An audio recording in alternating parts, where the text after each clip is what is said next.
Hello दोस्तों, क्या हाल चाल है आप सभी के। मैं उम्मीद करता हूं कि आप बहुत खुश हो, बहुत स्वस्थ हो। आज हम एक नए मुद्दे के साथ शुरुआत करते हैं जो काफ़ी ज्वलंत मुद्दा है।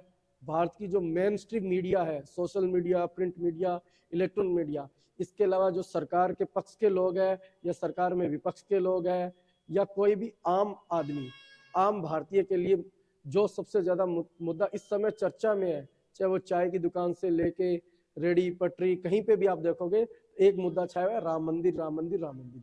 जी हाँ, यही राम मंदिर जिसपे हम सालों से इसके बारे में सुनते आ रहे हैं। उस राम मंदिर का 22 जनवरी को, इसी 22 जनवरी को 2024 को लोकार्पण हो रहा है। वहां पे मतलब उसके मतलब कि मंदिर को ओपन कर दिया जाएगा एक आम भारतीयों के लिए। तो उसी के सीक्वेंस में हम आज थोड़ा राम मंदिर के ऊपर चर्चा करते हैं। हिस्टोरिकल इसके एस्पेक्ट्स क्या है और वर्तमान में इतिहास में इसको लेके क्या चीज़ दी है, संविधान इसके बारे में क्या बोलता है, समाज पे इसका असर क्या पड़ता है, पॉलिटी पे इसका क्या फर्क पड़ता है और इसका एजुकेशन पे क्या असर पड़ता है और अर्थव्यवस्था पे क्या असर पड़ता है।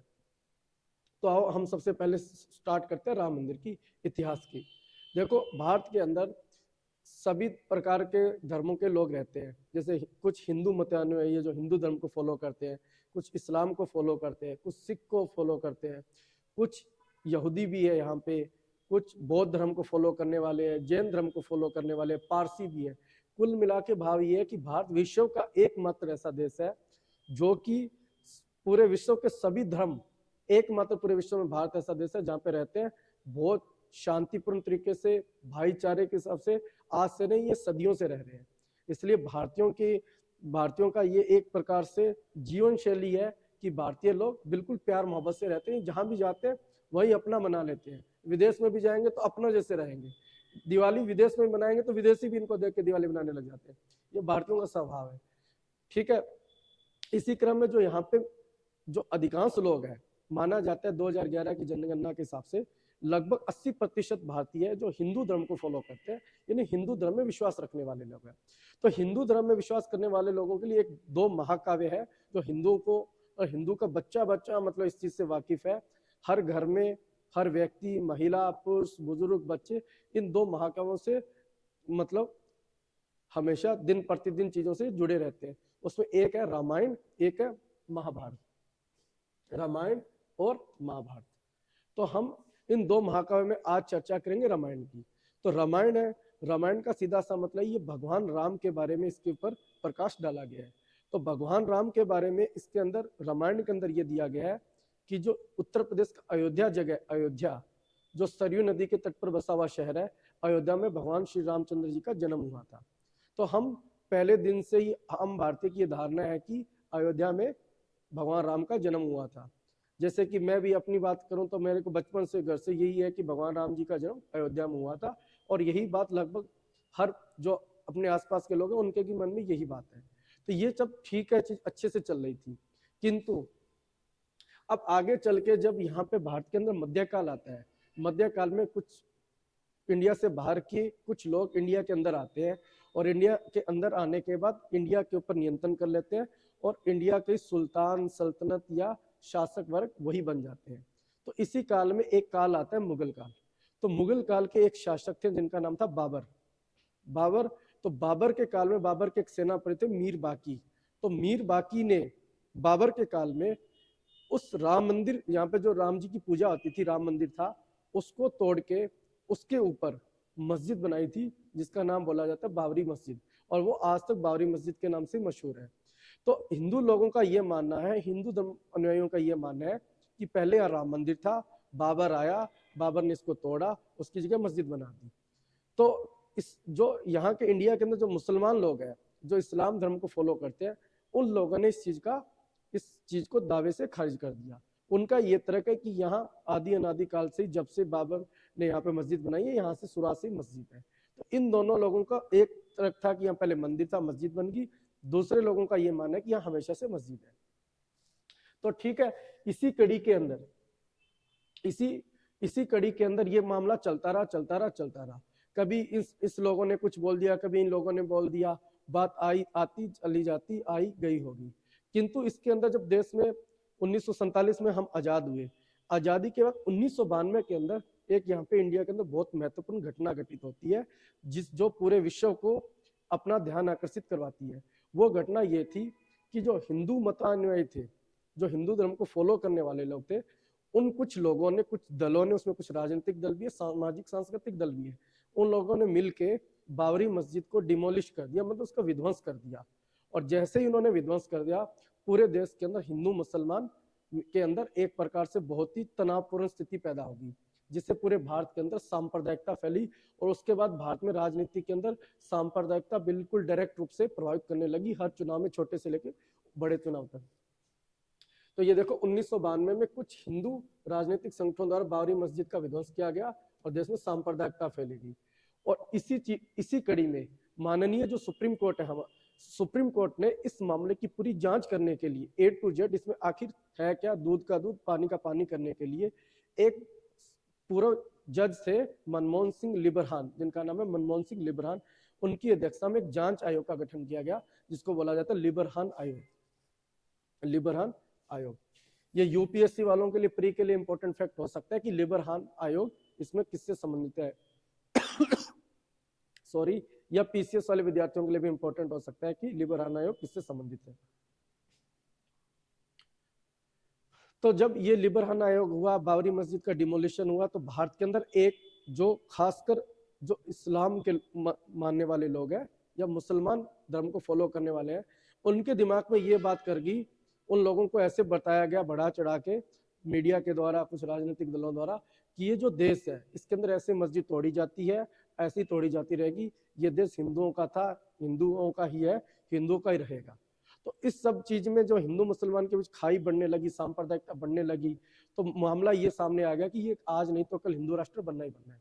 तो इस चीज के लिए जब सुप्रीम कोर्ट में ये केस गया कि ये देश हिंदू राष्ट्र है या नहीं है, कैसा है, तो सुप्रीम कोर्ट ने SR बोमई केस 1994 का बहुत ही प्रसिद्ध केस है, 1994 में SR बोमई केस में सुप्रीम कोर्ट ने कहा कि सेकुलरिज्म मतलब धर्मनिरपेक्षता बेसिक स्ट्रक्चर ऑफ कॉन्स्टिट्यूशन का पार्ट है, मतलब संविधान के मूल ढांचे का अंग है धर्मनिरपेक्षता। कहने का भाव ये था, सुप्रीम कोर्ट ने साफ साफ SR बोमई केस में कहा, ये देश में कोई भी किसी की सरकार हो, कितनी भी प्रचंड बहुमत से हो, कितनी भी बार वो प्रधानमंत्री बने, कोई भी यहाँ पे मुख्यमंत्री रहे, ये जो देश है ये संविधान से चलेगा, संविधान से चल रहा है, संविधान से चलता रहेगा, और ये देश हमेशा धर्मनिरपेक्ष था, धर्मनिरपेक्ष धर्म में रहेगा। ये हिंदुओं का भी उतना ही है, मुसलमानों का भी है, और अन्य धर्म को फॉलो करने वालों का इतना ही है। इसलिए आज यदि कोई व्यक्ति आपको कह रहा है कि ये हिंदू राष्ट्र बनेगा, ये सब बकवास बात है, क्योंकि SR बोमई केस में सुप्रीम कोर्ट ने साफ साफ बोला है कि राम मंदिर, सॉरी, SR बोमई केस में सुप्रीम कोर्ट ने साफ साफ बोला है धर्मनिरपेक्षता यहाँ पे एक बेसिक स्ट्रक्चर ऑफ कॉन्स्टिट्यूशन का पार्ट है, ठीक है।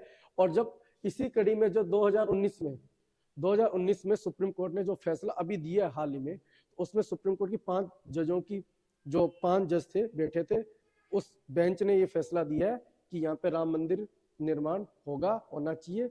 अपने तथ्यों के आधार पे, जो दोनों पक्षों की तरफ से दलील दी गई, उसके आधार पे राम मंदिर निर्माण का मार्ग प्रशस्त किया गया।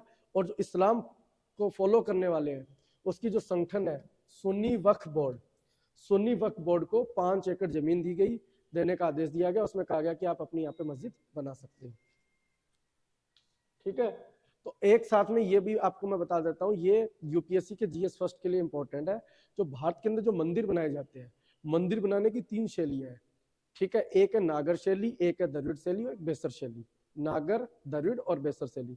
उत्तर भारत के प्राय ऐतिहासिक काल से अलग जितने भी मंदिर बनाए गए, उस शैली को बोला जाता है नागर शैली, और बिल्कुल सुदूर दक्षिण भारत में जो मंदिर बनाए जाते हैं, उस शैली को बोला जाता है द्रविड़ शैली। जो मध्य भारत MP से आगे का भाग है, और उधर आंध्र प्रदेश, तमिलनाडु तक का जो क्षेत्र है, वहां पे जितने भी मंदिर बनाए जाते हैं उसको बोला जाता है बेसर शैली।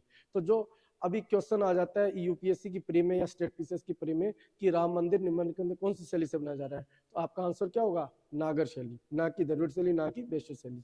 आपको यह करना है नागर शैली, नागर शैली, नागर शैली, ठीक है। और एक अन्य महत्वपूर्ण क्वेश्चन ये है कि जब 2019 के अंदर ये फैसला सुनाया गया, तो कुछ लोगों ने ये बोला गया कि भारत सरकार के द्वारा, भारत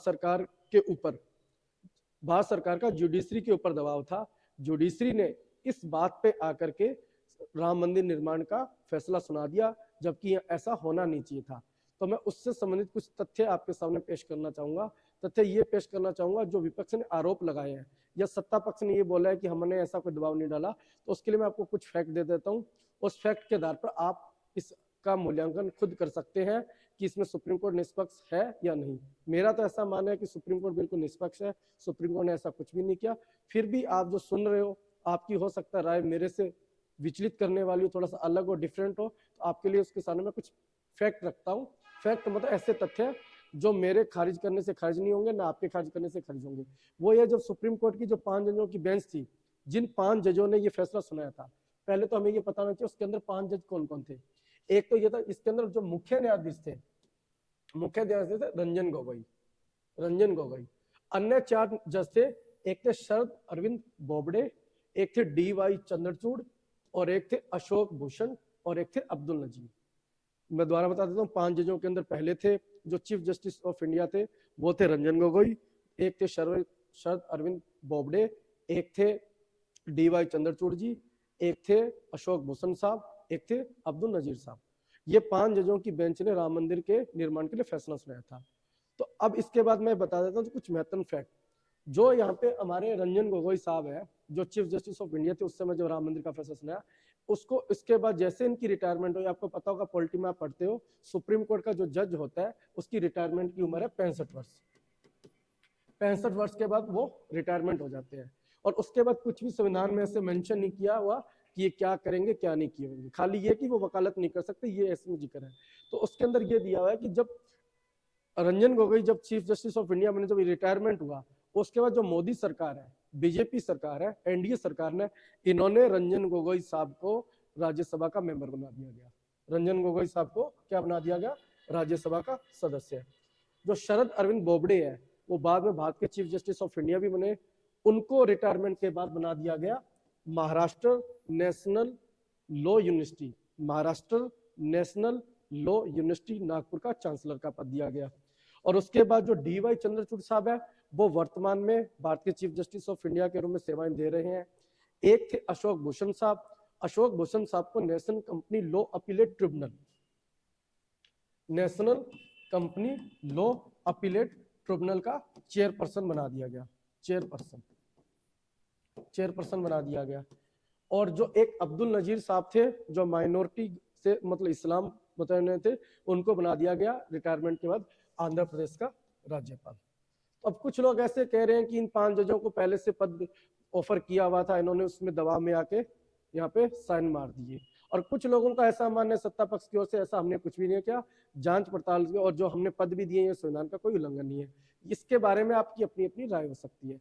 और एक अंत में एक पॉलिटी का जो महत्वपूर्ण फैक्ट है यूपीएससी पीसीएस वालों के लिए, वो बता देता हूँ। वो ये है कि यहाँ पे national company law appellate tribunal का सीधा सा मतलब ये होता है, उसको क्वासी जुडिशरी बॉडी बोला जाता है, जो जुडिशरी नहीं है पर काम जुडिशरी जैसा ही करती है। जुडिशरी क्यों नहीं है? क्योंकि जो इसके अंदर जो कॉम्पोजिशन होता है, इसके अंदर फंक्शन कार्य करने वाले अधिकारी होते हैं, वो जज नहीं होते। कुछ लोग वहाँ पे जज होते हैं, कुछ प्रशासनिक अधिकारी होते हैं, कुछ एक्सपर्ट लोग होते हैं।